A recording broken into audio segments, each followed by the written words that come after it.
আৰু মইতো দায়িত্ব সহকাৰে ক'ব পাৰো যে যিদিনাখনৰ পৰা বিজেপি দলত যোগদান কৰিছো সেইদিনাখনৰ পৰা কোনো ধৰণৰ বেয়া কাম কৰাৰ নজিৰ কোনো দেখুৱাব নোৱাৰে, কোনো তথ্য দিব নোৱাৰে। কংগ্ৰেছ দলত যেতিয়া আছিলো তেতিয়া কংগ্ৰেছ দলৰ কাৰণে কিছুমান এনেকুৱা কাম কৰিছিলো যিবিলাক কামে আজিও আমাক টানি থাকে। কংগ্ৰেছ দলে তাৰ দায়িত্ব ল'ব লাগিব। আমি কংগ্ৰেছ দলত যেতিয়া আছিলো, যুৱ কংগ্ৰেছ কৰিছিলো, তেতিয়া বহুত এনেকুৱা কামক আমাক জড়িত কৰা হৈছিল যিবিলাকৰ দায়িত্ব কিন্তু কংগ্ৰেছ দলে ল'ব লাগিব, কাৰণ কংগ্ৰেছ দলত থকাৰ কাৰণে এইবিলাক কৰিব লগা হৈছিল।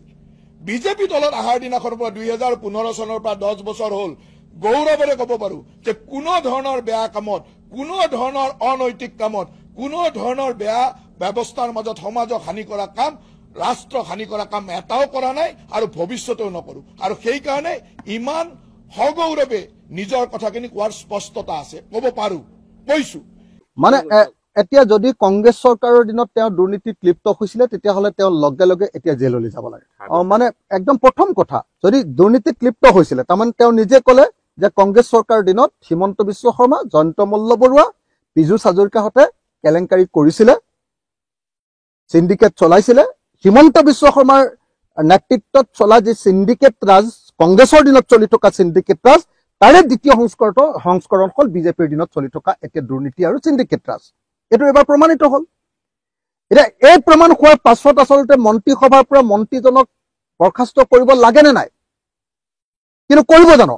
নকৰে, কাৰণ সেই মন্ত্ৰীজনৰ গুৰুজন হ'ল, আচল চিণ্ডিকেট মাষ্টৰজনে হ'ল হিমন্ত বিশ্ব শৰ্মা। যিহেতু হিমন্ত বিশ্ব শৰ্মা গোটেই এই পীযুষ হাজৰিকা বা জয়ন্ত মল্লৰ গুৰু, গতিকে হিমন্ত বিশ্ব শৰ্মাই পীযুষ হাজৰিকাক কেতিয়াও বৰ্খাস্ত নকৰে, জয়ন্ত মল্ল বৰুৱাক কেতিয়াও বৰ্খাস্ত নকৰে। গতিকে অতি সোনকালে মই বৰ্খাস্ত কৰিবৰ কাৰণে দাবী জনাইছো।